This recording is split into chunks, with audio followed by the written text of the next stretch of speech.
अगर HDFC का loan कराने चले गए तो आपके सीधा 25-30 हज़ार रुपये प्रोसेसिंग फ़ीस जाएगा, उसका इंश्योरेंस जाएगा, ब्याज जाएगा, फिर लोन क्लोज़ करने का फंड जाएगा. So you as an intelligent person, you need to identify that you are able to spot a person between a sales guy and an immigration consultant because they should be aware about the immigration rules.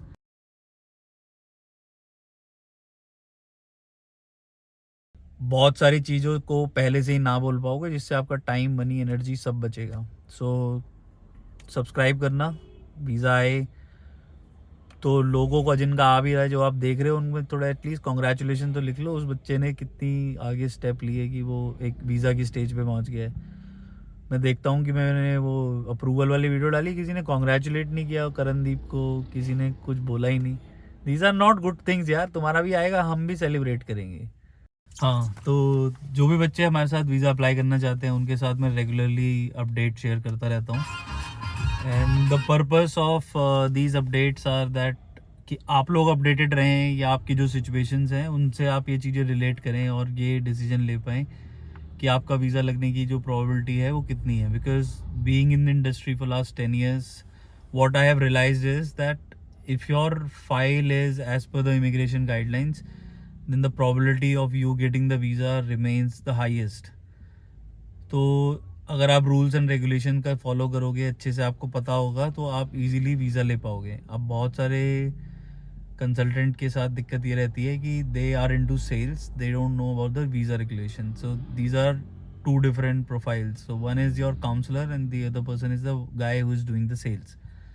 So you as an intelligent person, you need to identify that you are able to spot a person between a sales guy and an immigration consultant because they should be aware about the immigration rules.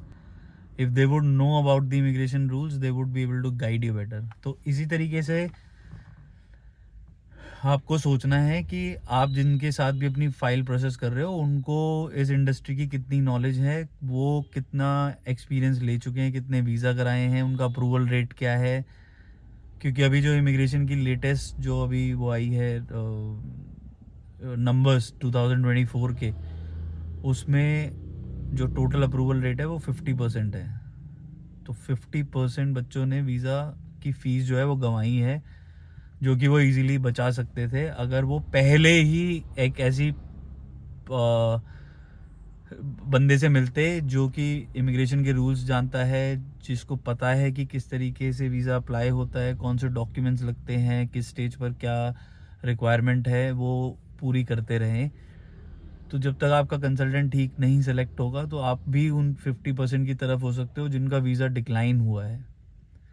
तो आप इन सब चीज़ों से बचो. Last week मैं एक parent से मिला था, उन्होंने कहा कि चकित सर जो अपनी वीडियो में ना डराते बहुत हैं. गाइस, ये मैं आपको डरा नहीं रहा हूँ, सिर्फ आपको ये बता रहा हूँ कि क्यों आपके लिए ये सारे स्टेप्स जो हैं ये इंपॉर्टेंट है. क्योंकि अगर आपका कल को वीज़ा डिक्लाइन हो जाता है तो that becomes like a stigma on your passport that you would have to declare it every time you file the visa that have you ever been refused for a visa from any country.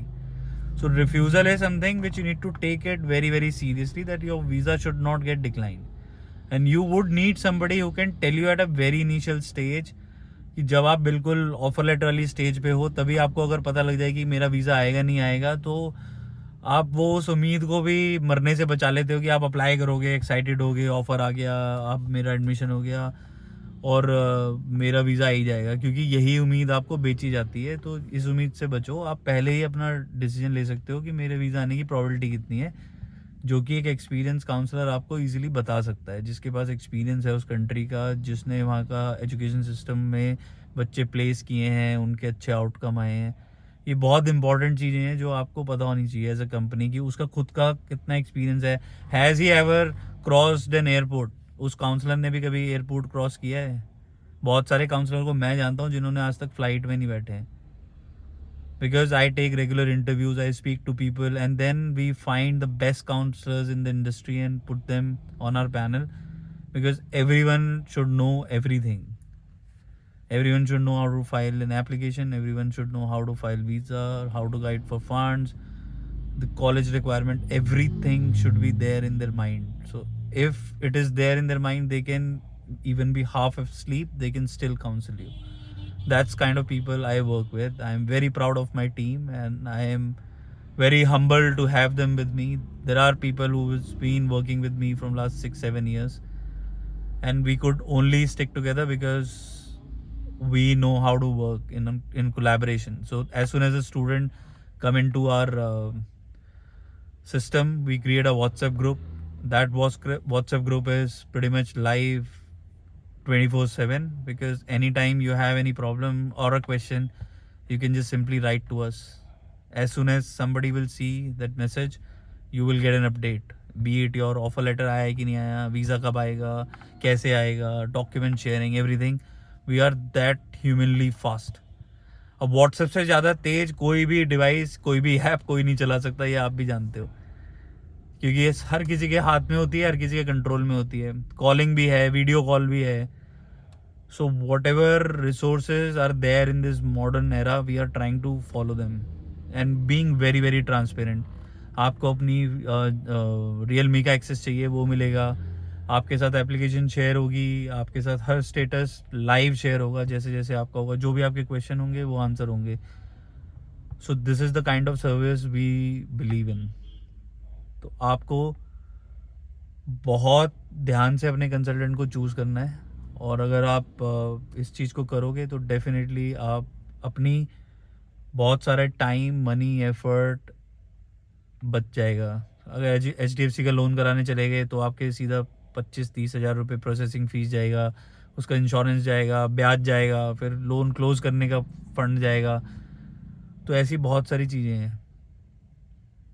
पूरा mechanism चलता है इस visa लेने के process को, और इसके बारे में मैं रेगुलरली अपडेट करता रहता हूँ अपनी वीडियोस में. तो आप उन वीडियोस को अगर आप देखोगे, सब्सक्राइब करोगे, तो शायद बहुत सारी चीज़ों को पहले से ही ना बोल पाओगे, जिससे आपका टाइम, मनी, एनर्जी सब बचेगा. सो सब्सक्राइब करना.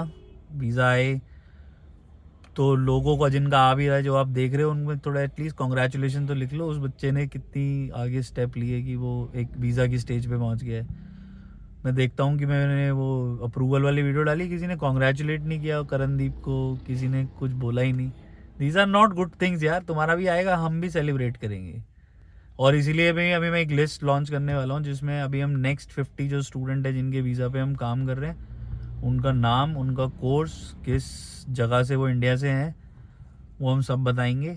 आप उसको देखना, और हम लोग मिलके कोशिश करेंगे कि आपका भी वीज़ा आए और आप भी जा पाओ, अपने सपनों को पूरा कर पाओ.